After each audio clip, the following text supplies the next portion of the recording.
बघा, पांडवांचं ज्या वेळेला त्यांच्या कर्माप्रमाणे त्यांचे फळ त्यांना बघायला मिळेल. मग आता परीक्षित राजा, त्याला गर्भात राखलं कोणा? भगवंतानं. ज्या वेळेला अश्वत्थामाना पांडवांचा वंश मारण्याकरता त्याला सुदर्शन चक्र पाठवलं, गर्भात राखलं, आणि मग तो ज्या वेळेला बाहेर आला, राज्य केलं, पण त्याच्यात कोण घुसला? कली. आणि मग त्याची जो जरासंधाचा तोफ डोक्यात घातल्यामुळं त्यांनी साधूच्या डोक्यामध्ये काय घातला? हार घातला सापाचा. आणि मग त्याच्या मुलांना साधूच्या त्याला शाप दिला का तू 7 दिवसांना मरशील. आणि तो मरणाच्या भीतीमुळं मग त्यांनी अनेक साधूंपाशी गेला, पण मग शेवटी शंकराचा अवतार कोण? शुक. हा शुक्राचार्य नागवा उघडा, अंगात कपडा नाही, करगुटा नाही, आणि तो तिथं आला. आणि मग बघा, त्याला त्यांनी उपदेश केला. ज्या वेळेला माणूस पश्चातापात असतो आणि गुरु निष्क्रिय असतो, गुरुची काही घेण्याची अपेक्षा नसते, शिष्याची ऐकण्याची अपेक्षा असते, त्यावेळेला तिथं बोध होतो. कृष्णाने अर्जुनाला बोध सांगितला. अर्जुन ऐकण्याच्या परिस्थितीत होता, कृष्ण सांगण्याचा परिस्थिती होता. आज ऐकणाऱ्यालाही गरज नाही आणि सांगणाऱ्याला काय गरज आहे, मला पैसा कसा मिळेल, आज तिकडं मला जास्त कसे पैसे मिळतील, या अपेक्षा कोणाकडे? गुरुक, सांगणारा. 30,000, 40,000, 10,000, 5,000. आणि ऐकणारे काय? फक्त नळी फुंकली सोनारे, इकडून तिकडे गेले वारे. सांगणाऱ्याला फक्त पैशाची गरज आहे, ऐकणाऱ्याला टाईमपास आहे. म्हणजे दोघांचा काय उद्धार होत नाही. तसा परिस्थित राजाला मरणाची भीती होती आणि हा सुख त्यागी होता आणि त्याला सांगायची अपेक्षा होती. तर तो काय खायचा? फक्त अंगाला कपडा नाही, भूक लागली का बोरं खायचा. म्हणून त्याचं नाव काय? बद्री नाव पडलं. आणि त्याला 7 दिवसामध्ये, आपण सुद्धा 7 दिवसांना मरणार आहे, कोणता तरी एक दिवस.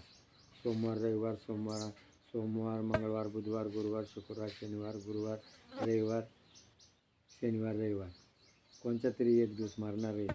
तसा त्याला बोध झाला आणि त्याने काय केलं? आत्मकल्याण करून घेतलं. माझी चुकी झाली, मनुष्याचा माझं काहीतरी चुकलंय, हे ज्या वेळेला त्याला कळतं त्यावेळेला त्याचा उद्धार होतो.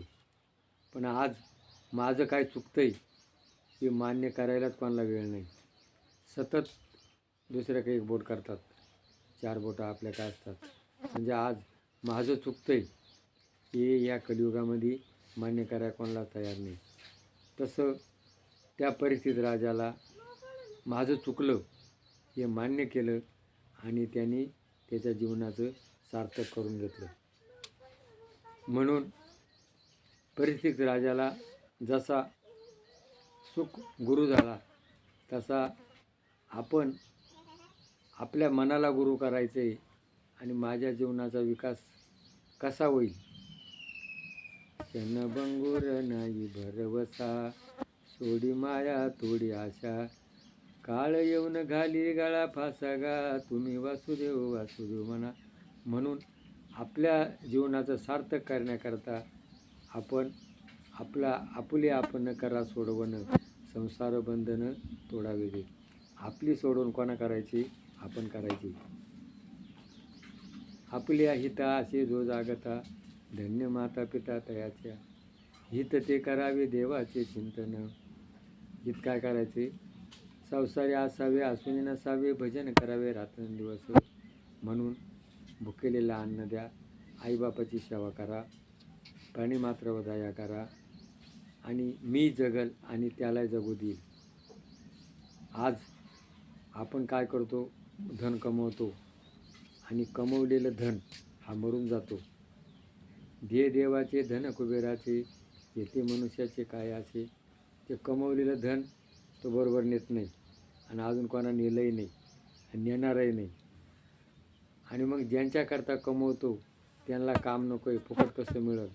आणि आज जगामध्ये कोर्टामध्ये सुद्धा मारामाऱ्या होऊ राहिल्या, मला फुकट कसं मिळेल, मला मिळलं पाहिजे.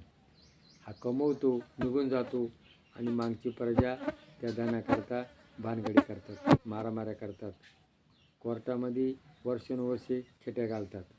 का? फुकटचं धन. म्हणून फुकटचं धन हे फसत नाही. आणि आपण सुद्धा आपल्या पोटापुरतं कमवा आणि भगवंताचं नामस्मरण करा.